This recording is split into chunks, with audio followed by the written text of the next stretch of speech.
ప్రకాశం జిల్లా ఎర్రగొండపాలెంలోని గత 3 సంవత్సరాల నుంచి క్రైస్తవులకు అండగా ఉన్న వ్యక్తి ఎరిక్షన్ బాబు అని అన్నారు. ఈ సందర్భంగా టీడీపీ అధికారంలోకి రాగానే తగిన గౌరవం గుర్తింపు అందిస్తామన్నారు.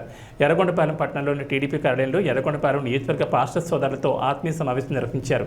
ఈ కార్యక్రమంలో పలువురు పాల్గొన్నారు. ఈ సందర్భంగా గత 3 సంవత్సరాలుగా క్రైస్తవ సోదర సోదరీమణులకు నియోజకవర్గంలో ఒక నమ్మకాన్ని అందించానని ఎరిక్షన్ బాబు తెలిపారు. నా మీద ఉన్న నమ్మకాన్ని ఎప్పటికీ వమ్ము చేయనని, క్రైస్తవుల అభివృద్ధి కోసం టీడీపీ అధికారంలోకి రాగానే పాస్టర్లందరికీ తగిన గౌరవం గుర్తింపు కల్పిస్తానని, ప్రభుత్వం నుంచి రావాల్సిన సంక్షేమ ఫలాలను తప్పకుండా నియోజకవర్గ క్రైస్తవ సోదరులకు అందిస్తానని తెలిపారు.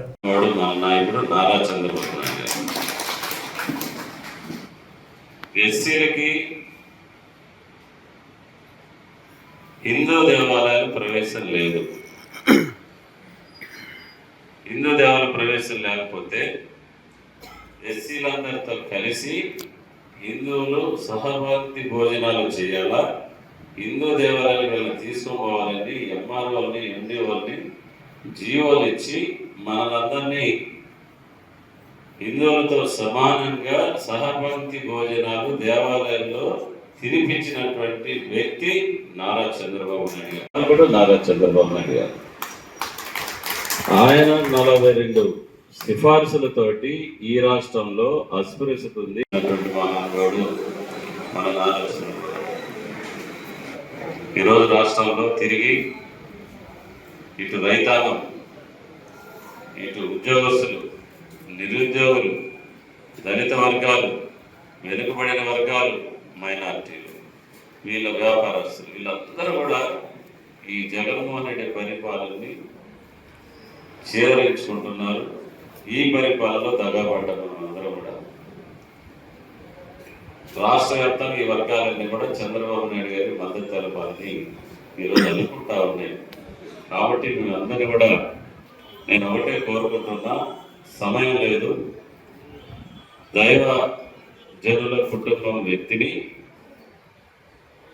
యాజకత్వం ఈరోజు కూడా చేసేటటువంటి కుటుంబం మీ యొక్క సమస్యలు, మీ భావాలు, మీ ఆత్మీయ హృదయాల్లో ఉన్నటువంటి సంభాషణ జరిగినటువంటి వ్యక్తిని మీరందరూ కూడా మే 11వ తారీఖున జరిగేటటువంటి ఎన్నికల్లో మీరు సైకిల్ గుర్తు మీద మీరందరూ ఓటు వేసి సంఘంలో కూడా అందరూ చెప్పి అతను మన దేవుడి బిడ్డ కాబట్టి మనకు అంతో ఎంతో భవిష్యత్తులో మనకు అండగా ఉండగలని చెప్పి మీరందరూ కూడా చెప్పి మీ యొక్క గౌరవం రేపు ఎమ్మెల్యే ప్రభుత్వం వచ్చినాక మీ గౌరవాన్ని పెంచేలాగా నా చర్యలు, నా ఆలోచన ఉంటాయని చెప్పేసి మిమ్మల్ని అందరినీ కోరుకుంటూ నన్ను అందరూ కూడా మీ కుటుంబ ప్రార్థనలో మీ 10 రోజులు ఎన్నిక ముగిసే వరకు మీ సంఘాల్లో నా కోసం ప్రార్థన చేయాలని చెప్పి కోరుకుంటూ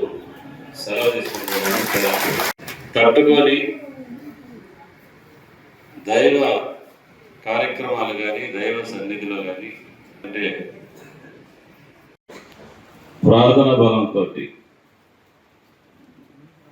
దేవుని యొక్క ఆశీర్వాదంతో కృపతోటి 3 సంవత్సరాలు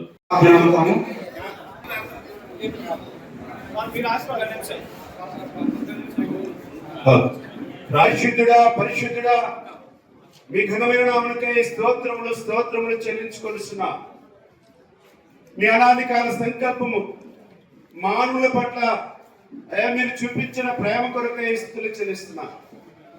భూలోకములో ఉన్న మానవాళిని పరిపాలించుటకు ఒక అధికారి అవసరమని మీరు గుర్తిరిగి రాజులను నియమించిన గొప్ప దేవుడు అయ్యా. అలా